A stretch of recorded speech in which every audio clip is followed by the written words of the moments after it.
Helm is an interesting micro brand. While they are based out of China, they are American owned and operated. And they're relatively young, with the Komodo being their third watch, which was just released last month. In the short amount of time they have been around, they have gained a reputation for making some of the best dive watches under $300, to the point that they are almost always sold out. And the Komodo is no different. Within the first hour, 2 of the 3 versions were already sold out, with the third lasting about 24 hours. Now, I was lucky enough to log on within the first 20 minutes and secure the one I wanted, which is this white dial version. Now, we have a lot to go over with the Komodo, so let's just jump right in and first take a look at the dimensions. At 40mm wide without the crown and about 44.8 width, this is Helm's smallest watch, which is followed up with a lug-to-lug of 47mm. So the overall footprint is a little small compared to most divers, but I think it'd be good for most people. Things, however, get a little more complicated when you look at the height, which I'll get back to in a minute. In line with that smaller case, the Komodo has a lug width of 20mm, where most divers would have a lug width of 22. The watch itself has a weight of 95 grams, and it just really feels solid in the hand. I'd say it's built like a tank, but it's more appropriate to say it's built like a sub. With the supplied Zulu strap, it weighs around 111 grams. Yet with its very solid bracelet, you're closer to 220, although that is with every link on the bracelet. Helm only sells their watches directly on their site, so whenever they do get some back in stock, it'll be $285 plus $30 with shipping. If you can't wait, however, you can always go check eBay, but those prices right now are not based in reality. The last 2 things to talk about here do require a little bit more discussion. Water resistance is 300 meters, but it's important to note that it's a diver's 300 meter rating, which means it's been tested under the more stringent ISO 6425 conditions. The difference between a regular water resistance rating and a diver's rating is a whole conversation in itself. The main thing to remember is that with a diver's rating, every single watch is tested, and it's tested at 125% of what it's going to be listed at, and that's for an extended period of time. The quick and dirty way that I think about it is that with a regular rating, that's the point of no return. That's the point your watch is going to start to die. With a diver's rating, your watch is just happy to hang out there. Although realistically, at 300 meters, you're not going to be hanging out with it. The second thing to talk about is height, and Helm lists the Komodo as being about 15.5 millimeters tall. Although when I measure it, I get closer to 15.2 from the back of the case back to the top of the crystal. Either way, it is a tall watch, and there is no getting around that. I was a little concerned at first, but after wearing it for a week, I don't really think it's a big deal. But there are 3 things that we need to talk about. If you think about it, most of the divers out there are already 13 millimeters tall, and a lot of people wind up wearing them on a NATO. And if you're one of them, you are adding about 2.5 to 3 millimeters of height on top of that, at which point you're already wearing a watch that is as tall or taller than the Komodo. Now, where this starts to become an issue is when you want to wear the Komodo on a NATO, especially a thicker NATO, at which point I think it does feel too tall. It's still manageable, but I think it starts to feel top heavy, so I wouldn't really recommend it. Now, if the white dial and blue indices already didn't scream that this is a summer watch, the height definitely cements that, as it is going to be a little more difficult to wear under long sleeves or a jacket. And lastly, at certain angles, I think it just looks a little off in terms of the proportions, especially when you look at the left side. It's just a solid wall that goes up to the bezel. But if you look at any other angle, especially the right side where you can see the nice angular crown guards and maybe the lugs, I think it looks quite good as they act as a little bit of a step up to the bezel. Not to mention that if you don't use the stock bracelet, there is a bit of a gap between the lugs, and there's just no getting around that. But I'll say right here that if you can get over that and it doesn't bother you, the rest of the Komodo is absolutely fantastic, except for one other thing I'll get to in a minute. The entire case has a brushed finish, giving this the ultimate tool watch look. The finishing itself is fantastic, the whole thing is just top notch. The only thing that feels a little rough is the bezel and the knurling on the crown, but that's by design. Completing that tool watch look, you do have a closed screw-down case back, with a very nice engraved Helm logo. Looking at the side, you can see that the lugs are short, but they do sweep down nicely. And you can see a very large cutout in the case in between the lugs, which will help with thicker straps. The lugs are drilled, which is always a nice touch. The crown guards, however, are also not very big, but they do sweep out organically to the right, and they're just large enough to swallow half the crown. And I really like the shape and angle here. I think it gives the Helm Komodo a very distinct look. The crown itself is a very good size, with some rougher texture that makes it very easy to screw in and out and manipulate. It's also signed with the Helm logo, which is a simple H in crosshairs. The bezel has some aggressive gear-like teeth surrounding it, which makes it very easy to get a grip on. The bezel here is perfectly done. It's unidirectional with 120 click. There's almost no play to it. It's easy to rotate and has an extremely satisfying click. This particular one comes with a matte black PVD coating with the numerals and Lume, although you can order some different bezels from their site and they are easy to swap out. A ceramic option would be nice for more durability, but when they cost about $30 to replace, it's not a big deal. The crystal is a double-domed sapphire with air coating. It's not very tall, but it's beautifully clear at almost every angle, with only minimal distortion at the most extreme. The dial itself is a simple, flat eggshell white, with black and powder or light blue accents. And I have to say that I really love how Helm did their logo here. It's small, it's just under the 12, but it's in this light gray coloring. It's very minimal. It's there when you want to look for it, but otherwise it just seems to blend into the background. The same can be said for the phrase of automatic at the bottom. The only thing that stands out is the 300 meter text, which is just above that, as it's in a similar blue to the indices. Speaking of which are applied dots, and they're in that matte light blue color with a black outline.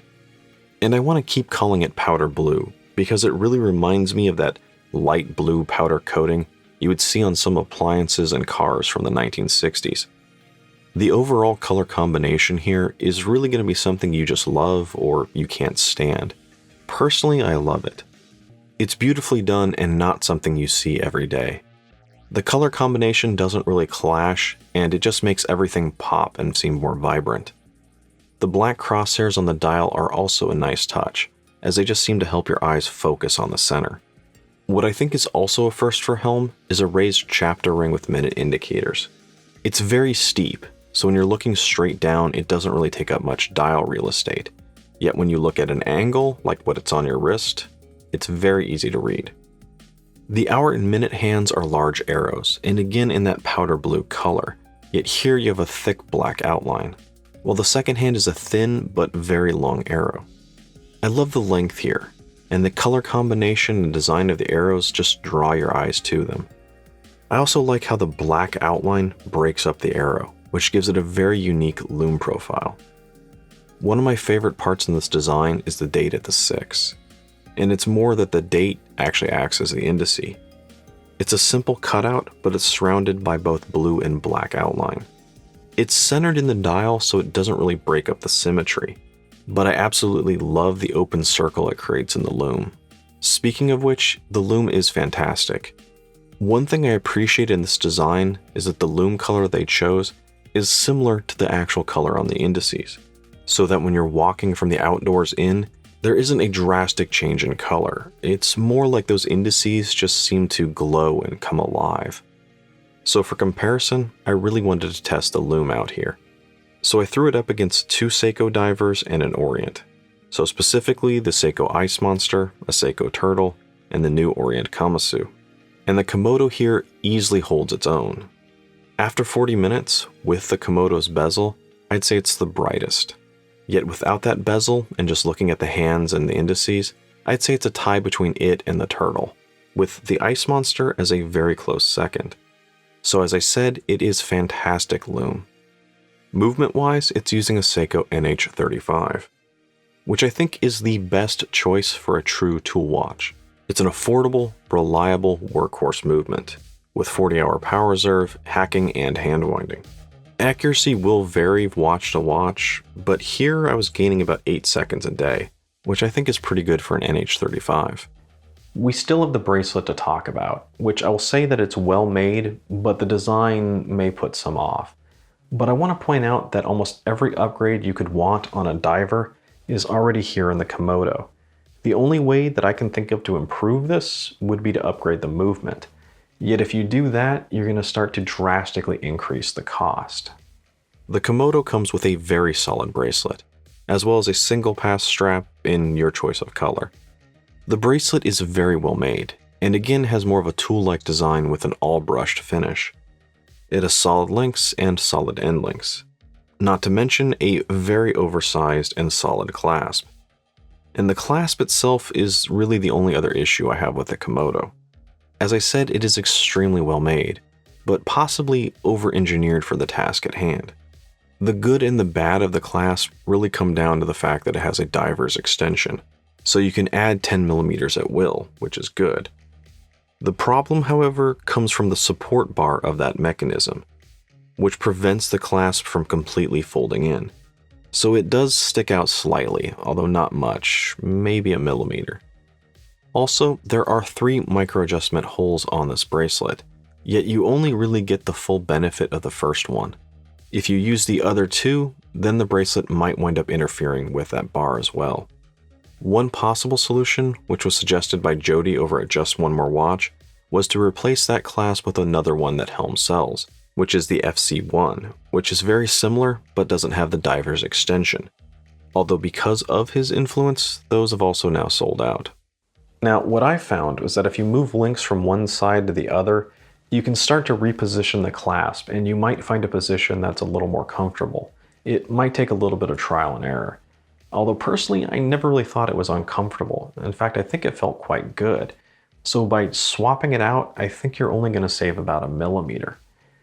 Now, as someone who lives in an area where it can get hot and humid during the summer, not to mention that that type of environment is exactly where you should take the Komodo, I find my wrist tends to swell up during the day. So I find a diver's extension far more valuable than saving a millimeter. Either way, that other clasp doesn't look any less chunky than the current one. And the current one is one you definitely feel when you sit down at a desk or a table and put your wrists down. That's not to say it's uncomfortable or awkward in any way, it's just noticeable. Which again I think stresses that for most people, this is going to be more of a watch you wear in the summer. One thing that did impress me with the bracelet was how it wears. Even with the watch being as tall and heavy as it is, it feels very balanced on that bracelet. Even wearing it a little loose, the Komodo just hugged my wrist and stayed exactly where it needed to be. If you do want something lighter, you can always swap to that supplied single pass. As I said, you can choose your own color, but the options are limited. I went with this orange one, because with this dial, well, anything goes. The strap is a thinner 1.2mm nylon, but it is nicely made. It's not seatbelt material, but it's a nice soft premium nylon with good hardware. It's easily worth the $12 they normally sell it for, and a steal when you can get it for $8 with a new watch. The nylon adds a little bit of height, but not much, and while the gap between the lugs without the bracelet is noticeable, on that strap it does wear very nicely. It's light, it's comfortable, it might be a little top heavy, yet I think it's very manageable. Easily more so than if you were to wear it with a thicker NATO. Not to mention if you work at a desk all day, the nylon is definitely more comfortable than the bracelet. Now one more thing before we wrap this up, and that's to briefly talk about why people just love the value that Helm brings. And for that, you really only have to look at Seiko and Orient. For Orient, this is in the same price range as the new Kamasu, yet while that does have sapphire, it's not a diver's rated watch, and I can say firsthand that the case and the bracelet are far better on the Komodo. With Seiko, you have both the Turtle and the Samurai in the same price range, and while they are diver's rated, they are only rated to 200 meters. Not to mention, they do have hardlicks rather than this beautiful domed sapphire, as well as I do think the Komodo's bracelet is made a little better. And lastly, I do want to mention the Seiko SKX as well as the Orient Ray and Mako. While they are cheaper options, many people upgrade theirs with better crystal, bezel, and bracelet, to the point that they're on quality with Helm. Yet if you do that, I think you do wind up spending more than if you were just to buy the Helm in the first place. So while the Komodo is on the upper end of the affordable spectrum, you wind up getting everything you could really want on a diver. I was sitting in traffic trying to think up a good way to close this video, and I looked to the left of me and I happened to see a Ford Raptor stuck in traffic with me. And the idea occurred to me that the Komodo is kind of like a Ford Raptor.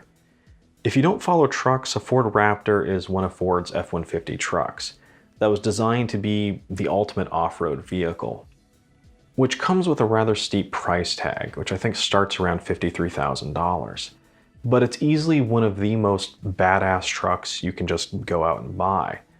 Yet I was thinking that if you're using it for everyday life and very rarely go off-road, that level of badassity comes with some compromises, namely size, weight, not to mention a little bit of a compromise in comfort compared to other vehicles you could have bought with the same amount of money. And I think the same is true for the Helm Komodo. Now, if you're an avid scuba diver, Helm has a watch with your name on it. They just have to get it in stock first. For the rest of us, the Komodo is an extremely well-built, beautiful tool watch. One that could become one of, if not your favorite watch in your collection. And as long as you're okay with the compromises, you'll be happy with it. Now, as usual, you guys know what to do with all the buttons down below. But let me know in a comment what you think about the Helm Komodo, or if there are any other really cool microbrand divers I should take a look at. Thanks for joining me.